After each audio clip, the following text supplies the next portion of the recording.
La plupart des traders passent leur temps à analyser des graphiques mais négligent un élément clé, les annonces économiques. Pourtant, ce sont elles, les décisions économiques et géopolitiques, qui dirigent vraiment le marché. Si une matière première explose ou qu'un indice s'effondre, c'est pas un hasard. Tout a un sens, tout est lié partout dans le monde. Inflation, taux de chômage, taux d'intérêt et bien plus encore. Et malheureusement qu'une petite poignée de traders les comprennent, savent ce qu'elles veulent dire et arrivent à capitaliser dessus. Les autres traders se limitent à une approche beaucoup trop simpliste, ils voient une annonce économique positive, ils vont alors penser que le marché va monter, parier à la hausse, une annonce économique négative, parier à la baisse. Mais ça, il faut savoir qu'en réalité, ça ne fonctionne pas. Si vous voulez vraiment gagner de l'argent avec les annonces économiques, alors vous êtes sur la bonne vidéo. Je vais vous expliquer comment trader les annonces économiques étape par étape. On va voir pourquoi c'est important de les trader, où est-ce que vous allez pouvoir trouver les annonces économiques à la seconde près, quelles sont les 5 annonces économiques les plus importantes avec le plus de volatilité attendue, et enfin tout ce qu'il faut comprendre sur ces annonces économiques pour pouvoir anticiper le marché comme un pro. Alors j'espère que vous êtes prêts les amis. Si c'est le cas, mettez votre meilleur pouce bleu et on est parti. Alors premièrement, pourquoi c'est important de trader ces annonces économiques? La première chose qu'il faut comprendre, c'est que c'est ça qui drive le marché, que ce soit les politiques monétaires, ce que veulent faire les gouvernements, et en comprenant les annonces économiques, vous allez pouvoir avoir un coup d'avance sur les traders qui font que de l'analyse technique. Deuxième chose, ça va vous permettre d'éviter de perdre de l'argent ou du moins d'en économiser. Je vous ai pris ici l'exemple d'un trade que quelqu'un aurait pu prendre sur EURUSD, j'ai simulé la prise de position, et cette violente mèche noire, c'est une annonce économique. Vous avez vu, c'est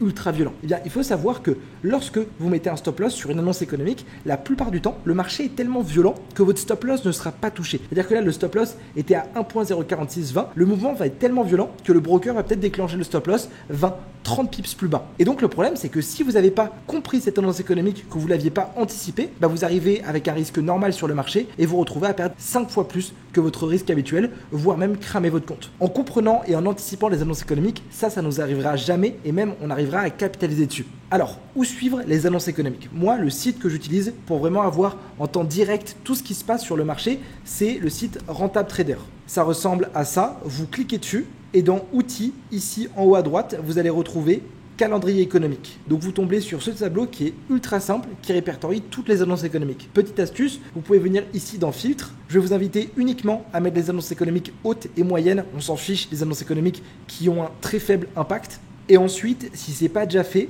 dans Pays, vous mettez uniquement l'Union européenne et vous descendez tout en bas et vous mettez États-Unis. On pourrait peut-être rajouter le Japon, mais franchement, moi, c'est les deux seules zones que je vais regarder. Le reste, on s'en fout. Une annonce économique qu'on va avoir au Sri Lanka va avoir quasiment aucun impact sur le cours des actifs qu'on trade habituellement. Une fois que c'est fait, vous faites enregistrer et vous retrouvez ici toutes les annonces économiques. Donc vous avez la date, l'heure, ok, donc c'est l'heure locale, le nom de votre annonce économique, l'impact que ça va avoir, donc plus c'est rouge, plus on s'attend de la volatilité. Ici, c'est les résultats qui sont sortis et vous avez vu par exemple pour demain, les résultats ne sont pas encore sortis, donc sur cette colonne, il n'y a rien. Les prévisions, donc ce que prévoient les analystes et les traders sur le marché et enfin les chiffres précédents. Ce que je kiffe, c'est qu'en cliquant dessus, vous allez pouvoir retrouver aussi la courbe du chiffre que vous regardez. Donc notamment là, c'est les chiffres de l'emploi sur l'Union européenne. On peut voir que on est sur une décroissance, ça vous permet de faire une rapide analyse fondamentale. Pareil, si je regarde demain la courbe des chiffres PCE qui sont attendus aux États-Unis, lorsque je clique dessus, je vais pouvoir voir les différents résultats précédents et ce que pensent les analystes. Et ce site, il faut savoir que moi, tous les matins, avant même d'allumer mes graphiques, de tracer mes zones, je vais aller faire un tour sur ce site pour me noter les différentes annonces économiques et tout le long de ma journée, je vais me connecter pour voir quels ont été les différents résultats et quels sont les chiffres dans les prochaines minutes qui vont sortir. Alors, quelles sont les 5 annonces économiques à connaître absolument? Première, c'est les FOMC avec les taux d'intérêt. Ok, souvent, il y a écrit interest rate sur les calendriers économiques. C'est tout simplement la décision des banques centrales sur à combien on va pouvoir emprunter leur devise. Donc si par exemple vous avez un taux d'intérêt de 4%, vous allez pouvoir emprunter aux alentours de 4% ou vous allez pouvoir prêter votre argent aux alentours de 4%. La plupart du temps, lorsque les taux sont hauts, la devise donc du pays est aussi haute. Par contre, lorsque les taux descendent, le taux est bas, on n'est plus rémunéré sur notre cash et donc ça nous encourage plus à investir cet argent, que ça soit sur des indices boursiers, sur des actions ou même de le dépenser dans la vie courante. Donc en bref, lorsque le taux est haut, c'est plus intéressant de posséder la devise et lorsque les taux descendent, c'est plus intéressant de revendre cette devise. Ensuite, on a les CPI et les PPI. Donc les CPI, c'est souvent un chiffre ultra connu par les traders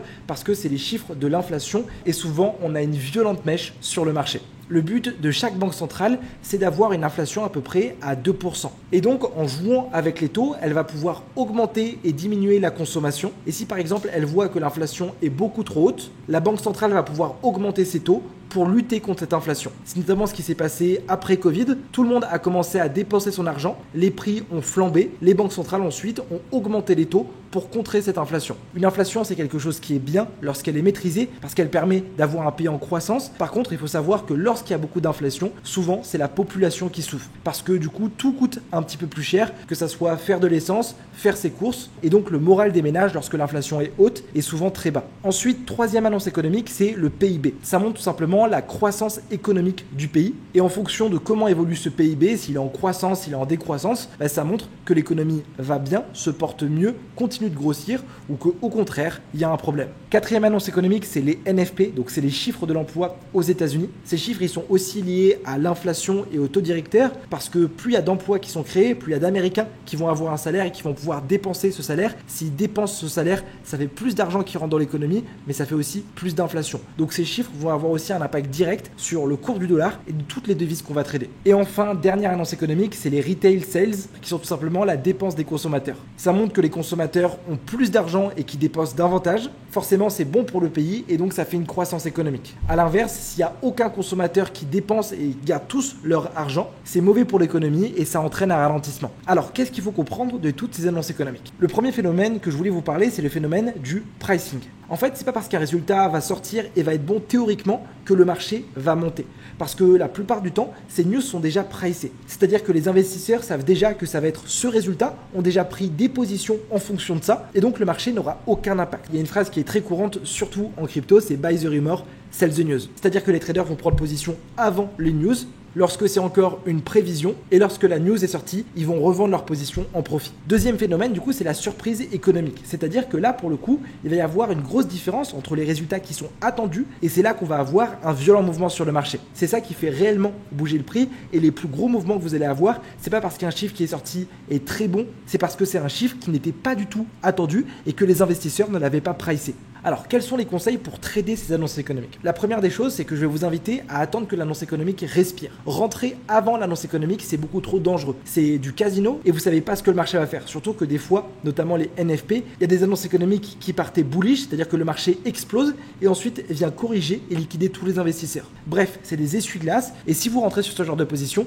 vous allez vous faire sortir. Ensuite, une annonce économique, comme tous les concepts que je vous apprends, c'est quelque chose que vous devez additionner à un concept. C'est-à-dire que si vous voyez une annonce économique qui est positive pour l'actif que vous regardez et que en plus de ça votre actif arrive sur un support ou une zone d'achat intéressante, et bien là vous additionnez deux concepts et forcément vous mettez les probabilités de votre côté. En l'alliant du coup à l'analyse technique et au contexte global du marché, vous mettez toutes les chances de votre côté. Et enfin, lorsque vous tradez ce genre d'annonce économique, attention au slippage et à la volatilité. Comme je vous l'ai expliqué tout au début, les mouvements sont des fois tellement violents que vous pouvez vous faire sortir avec 30-50 pips de différence. Si vous n'aviez pas calculé ça, que vous n'étiez pas au courant qu'il y avait ce slippage, vous allez vite être surpris. Comment moi je trade ces annonces économiques? Moi, il faut savoir que je vais jamais prendre position avant à cause de ce slippage. C'est beaucoup trop dangereux et surtout, je suis pas devin, je travaille pas à la Fed, je travaille pas dans une banque, donc je sais pas ce qui va se passer. Je vais simplement attendre que l'annonce économique sorte. C'est ce qui s'est passé ici et vous avez vu, très violent mouvement haussier. Et ensuite, je vais patienter quelques minutes, le temps que le marché respire, que les investisseurs repressent l'actif pour pouvoir me positionner. Donc notamment ici, EURUSD s'est envolé. Et là, qu'est-ce que je peux repérer? Un concept que je vous ai appris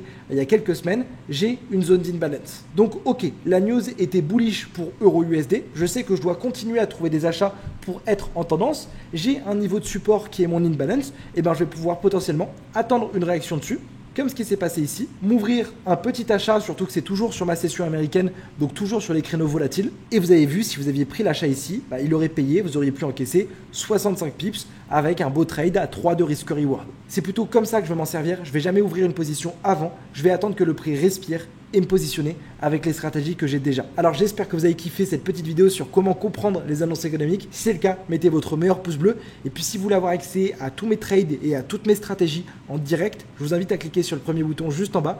On se dit rendez-vous de l'autre côté. C'était Casper, très bon trading à vous. Ciao.